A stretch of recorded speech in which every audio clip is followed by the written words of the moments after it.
Hello everyone, this is Vasif, your host for the second episode of our podcast, the AIverse. Today we have with us Mr. Taha Haq. Mr. Taha Haq is one of the co-founders of Xord and he is also the founder of Xehen. Taha has been involved, working with cutting edge technologies for the past 3 years, and he has been a professional in blockchain technology, artificial intelligence, and much more. Mr. Taha Haq, how are you doing? I'm doing great. Thank you for having me here. Awesome. Yeah, Mr. Taha Haq, I have a very interesting question. Where did you get that watch? Looks nice. Let's get back to the topic. Today we have a very interesting discussion on robots will take over 50 million jobs by 2030. Is your job in danger? So, Mr. Taha, with your background of computer science, with your expertise, do you think is your job in danger or not? Okay, good question. So, if you talk about my job, I think the job that are going to be automated, first I will come to that, are going to be mundane or repetitive, or jobs that require mundane or repetitive tasks, right? So right now, my job involves creative work. Almost every day I'm doing something different. Mainly I work on business development. So I'm talking with prospect, our clients, and I'm working in marketing. Now I am also developing strategies for growing Xehen. So I don't think right now my job is in danger, at least for 40 or 50 years. 40 to 50 years. Okay. So let's talk about what you're currently working on at Xehen. All right. So Xehen is relatively new right now. It's not being even in a year. So we established Xehen back in January 2020, and we have done many interesting projects. So let me tell you about one. So for example, if you have a pet, right? If you have a dog, and there are around 190 different breeds of dog, right? So what if you lost your dog? All right. So what usually happens is that you post your picture of your dog and then you put it on social media or different platforms, or even you stick it on the walls of the street, right? So what we did is, if you lost a dog, we made platform. You just upload a picture of your dog, and if someone finds your dog, and so he will upload just a picture of your dog, and then we will differentiate your dog from 196 different breeds. And even if we have one platform, if we have 100 dogs of same breed, then we will even identify your dog from those 100 same breed dogs. So the project is called PetMapAll, and it's already helping people find their lost dogs, and it's also helping them dogs find new homes if we can't find their owner. That is actually very interesting. I also read an interesting article about something you're working on with satellite imagery. What's that all about? Okay, so that is also a very interesting project. So you are aware, right? In third world countries, there is always a shortage of electricity, right? So right now, we are doing really amazing advancement in solar energy, right? And solar energy is basically free. You just need to have solar panels, and then you can connect it with your power grid, right? So what we did is we help companies install solar panels, and we help companies find the customers. What we did is we used Google satellite imagery. And for example, you are a solar company, right? You are a representative of solar energy company, and you want to find clients in a certain area. For example, you want to find clients in Gulshan Iqbal in Karachi, right? So what you need to do is you just tell us, or you go into our app and you put the coordinates, and then you tell us a radius. Like I want to find my prospect customers in 10 or 15 or 20 or 50 kilometer, depends upon you. I want to find my prospect customers. So what we do is we obtain the satellite image of that area, and then we identify roofs which have ample space which we can install the solar panel on. It has a certain rules which each roof has to pass through in order to qualify for it to install solar panels, right? So then we identify those homes, and if we can, then we obtain their address, and then if we can find on internet their phone numbers, then we also obtain that, and then we give this information to you. So you can use that information to find new customer, and then you can install solar panels over on those homes.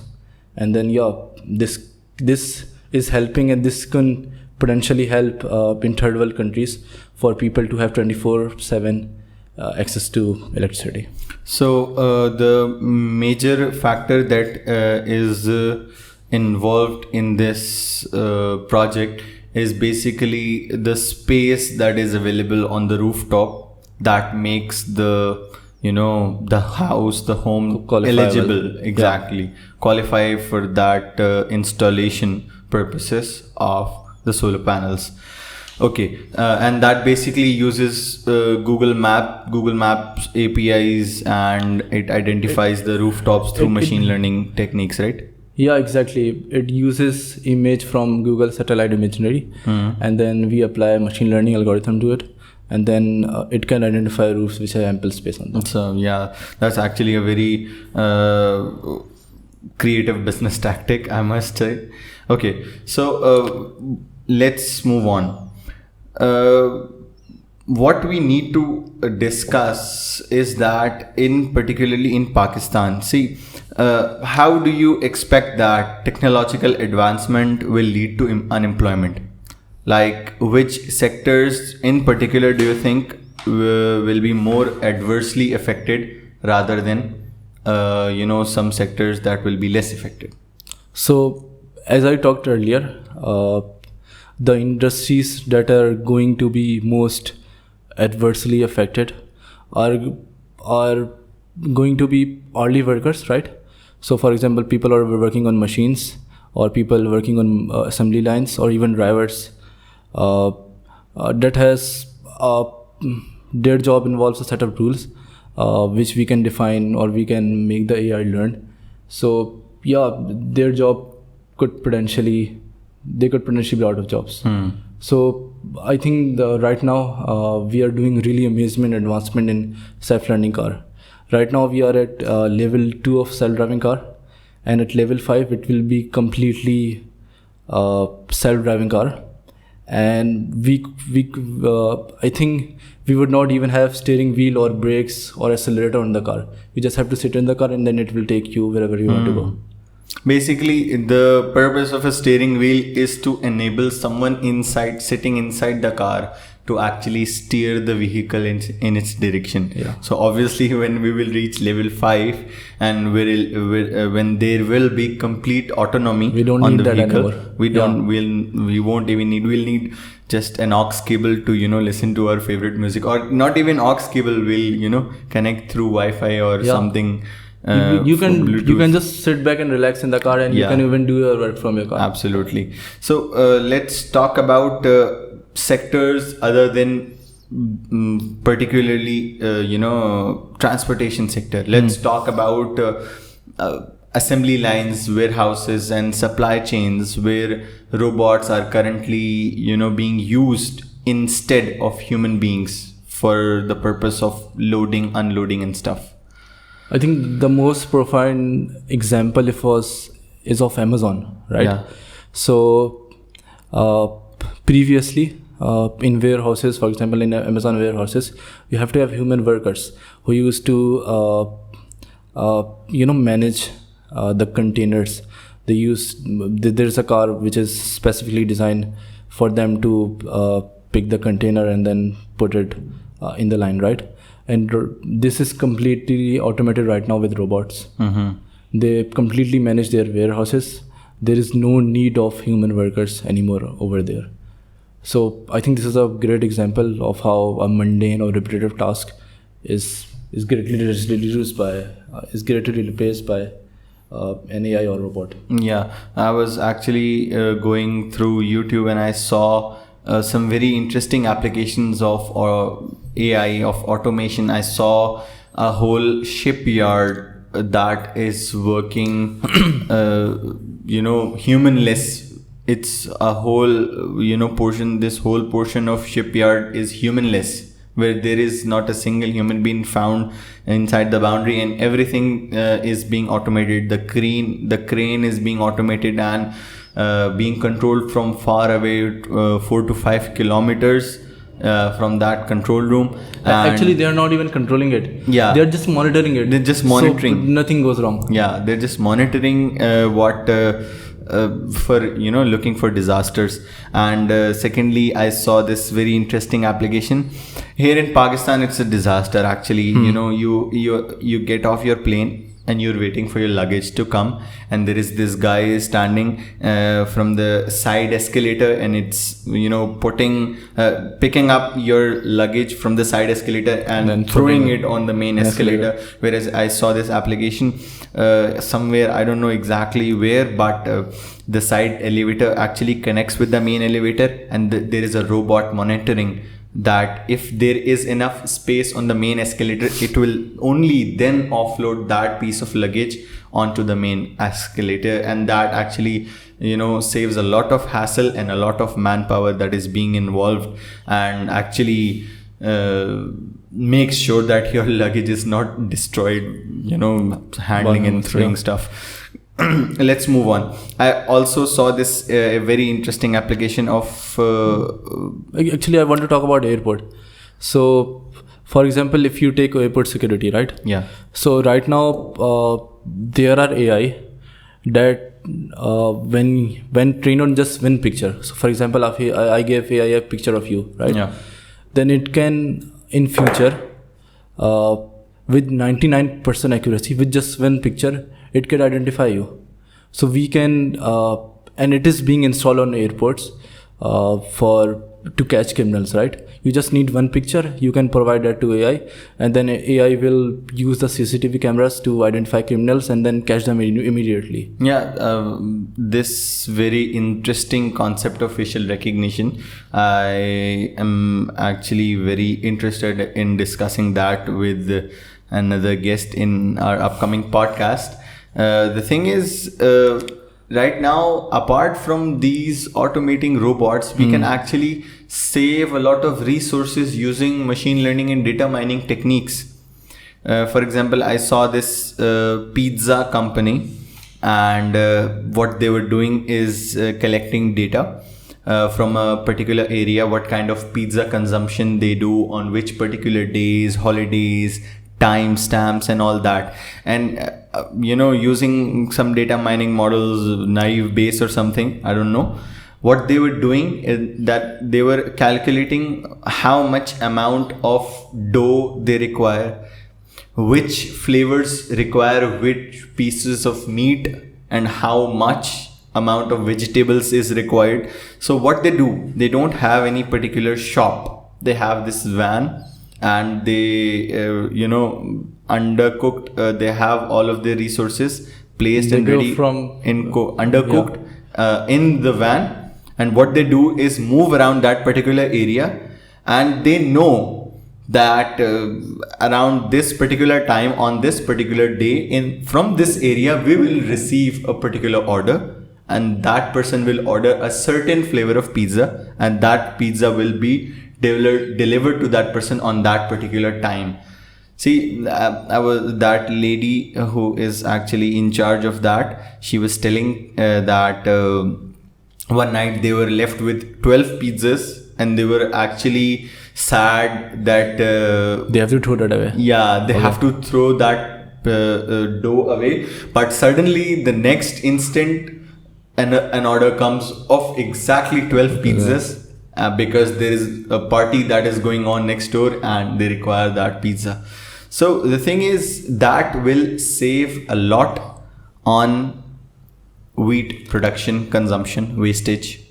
vegetables consumption production wastage, meat production consumption wastage, and that will ultimately reflect upon various important factors like global warming and stuff, right? Let's move on. Okay, according to a website, approximately 50% of the total population of the world is of working age, that is around 25 to 65 years old. And a study shows that almost half of the workforce in each industry is in danger of a robot takeover. How do you think that people should reskill in order to escape replacement? So yeah, this is going to happen. If you are talking about a person flipping burgers at McDonald's, right? This is going to be replaced by a robot, and it should be replaced, right? It's a really mundane and boring task that doesn't serves a person for its growth, right? So I think these jobs should be replaced by robots. But I don't think there will be a shortage of jobs in creative work, right? So people should go towards that. Even if the robots are taking over, like flipping burgers at McDonald's, there is going to be an industry that is going to manage that, right? Manage robots and create robots, right? So they are going to industries that is going to be creating those robots and managing it and making it better, right? So I think the people should move towards that. Absolutely. So the thing is, you are actually being very positive that robots will only, take over mundane and repetitive tasks. What if? My question is, what if a robot is able to create art that is actually defined to be the epitome of creativity that only humans can do, right? We have Picasso, we have various names, various artists that are involved in creating art, very inspiring art, heart-touching art. But what if a robot is able to create that particular piece of art? Or, for example, there is a robot that is a therapist that helps better than a common human therapist. What then? So if you're talking about right now, or maybe even 10 or 20 years into the future, then AI is as good as the data you provide to it for its learning, right? So you talked about a therapist, right? So you have a therapist and you are sharing your feelings in it. I think if it's going to resemble human and it can understand your feelings, that I don't think it's going to be possible in 20 or 30 years. Because right now robot doesn't have emotions, right? It can't show emotions, it can't really understand you. So I don't think that you will be able to replace a therapist job by a robot. So the thing is, the only thing that is lacking is consciousness, right? So, and obviously with consciousness there comes the concept of artificial general intelligence, right? Yeah. Define artificial general intelligence for me. So if you're talking about AGI, then I would say if you are able to make robots as good as humans, right? If they can think by themselves and they can do innovations, they can even make better AI or better robots than them, then this is the point that that is AGI. And that is a point that I think human species will be in danger, right? Because obviously that AGI will be self-sustaining, self-replicating. Yeah, and it doesn't need sleep, right? Yeah. You have to sleep 8 hours a day, and we can only perform a job for so many hours. Then we need to relax. Then we need to unwind, right? Yeah. And AI doesn't have to do all that, and its computation power is going to be tremendous. Absolutely. So this is 2020, right? And we have autonomous cars of level 2. We have several applications of artificial intelligence currently right now. In 2030 there is it is said to have replaced 50% of the workforce in every industry possible. What if we think further ahead, after 80 more years, after a century, year 2100, what do you think will be the condition of this world? I can make a guess right now. Okay. So I will make a guess by seeing the past data, right? Yeah. Seeing the past data and facts. So if you go back to 1920, that's a century, right? So at that point, we didn't have computers, right? There was no concept of them. There were cars, but they were really inefficient, and their speed could go up to 20-30. So in 100 years, we have an AI that can perform basic tasks, and some tasks that can even do better than human. So yeah, in 100 years, it is possible that most of our jobs will be replaced by AI. But I don't think it's going to be, AI will be capable of that we can call that AGI. I don't think it's possible in 100 years. But yeah, most of the workforce will be replaced by AI by then. So the thing is, whenever we talk about artificial intelligence, we talk about logic, we talk about facts, we talk about mathematics. What if our core beliefs, art, philosophy, and something like that, what if a robot comes up with something that is so influential that we go astray from our own beliefs? What if we stop believing in religion and start believing in mathematics or facts and science and all of that bullshit? So your question is, what if we start believing in facts? Yeah. I think we are doing that right now. If you talk about atheists, they don't believe in God, they just believe in facts and figures. Yeah. So yeah, it is possible that the whole world can turn atheist. Yeah. But of course, there are always people that they are going to be religious, and they are going to think that there is one mighty power. Okay, let's look at the worst possible simulation. Okay, a robot has become the world's best therapist and also the greatest soldier on the face of earth. You need a therapist. A therapist and a soldier. Okay. Do you think that we should fear a revolt from these super intelligent, self-sustaining creatures? If they dominate us in every way of life, and if robots have consciousness, then I think the human race, as we know of, might cease to exist. Or maybe we could be pets to those AGI. Yeah. And they can keep us and do what they like with us, or maybe they can kill us. Okay, diving further into this fictional world, what if we are forced to leave this planet? Do you think we can start over somewhere else, or are we too naive to think that this day might never come?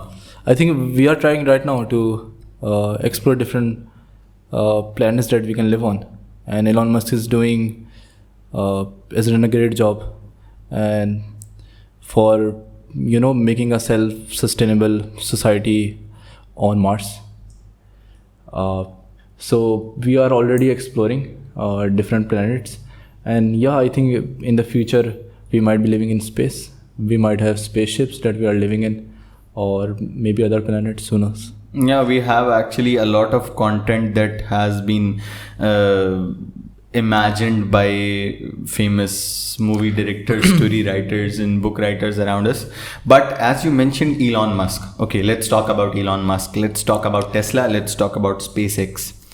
See, what I fear is that if the thing is, our labor workforce will be replaced by robots. Those robots will be created by someone who is actually into these mechanical, technological fields, like For example, person in context, Elon Musk. Elon Musk is making self-driving cars. Jeff Bezos is working on these drones that will pick up your parcels from rooftops and deliver it to that particular person. That's already happening. Yeah, that is already happening. The thing is, what if those robots will cost something, right? And all of these companies that need this kind of automation will be relying on these particular persons. So don't you think that will create a certain economic inequality around us? Yeah, and I think the bridge is already there. The rich are getting richer, and the poor is getting poorer. So, but if you talk about the AI taking our jobs, so I think when AI takes a job, it makes that job more productive, right? When it makes that job productive, it helps the company expand, right? And maybe explore different avenues to use that productivity, and that can in turn help create more jobs. But the thing is, what if all of this is an illusion? What if we believe in this, that yes, this is going to happen, it's going to happen, but it doesn't?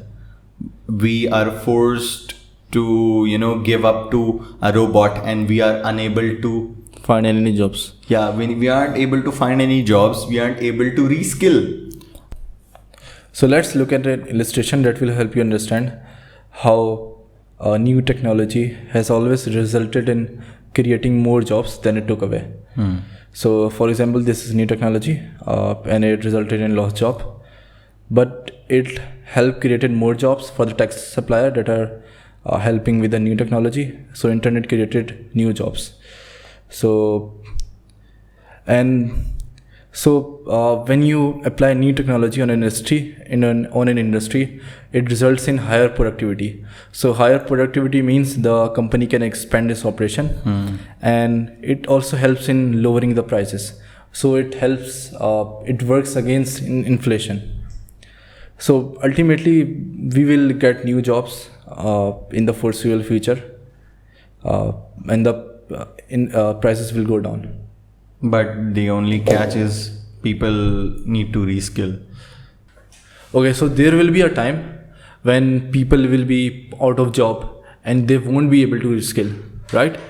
So in that case, we have a proposition called universal basic income, right?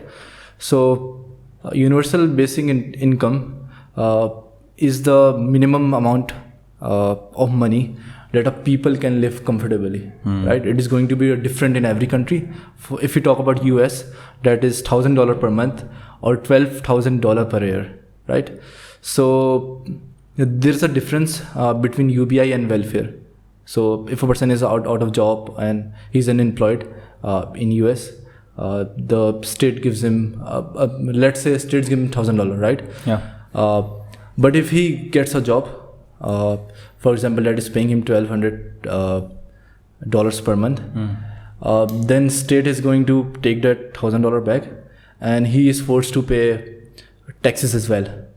So in the end, when the person is paying for his commute, for the job and the taxes, he's going to end up with less dollar than the state is giving him. Yeah. For example, $700 or $800. So it doesn't provide a real incentive for the person to look for a better job, and he stays in that bubble, right? So universal basic income changes that. So $1,000 is yours, and if you can find a job, then it won't affect the $1,000, right? You are going to get that anyway. Every person in the world is going to get that amount of money. So I think UBI can come into play when people are out of jobs and they can't reskill. So the message that you're trying to deliver here is that we should try our best to reskill as time comes, because obviously,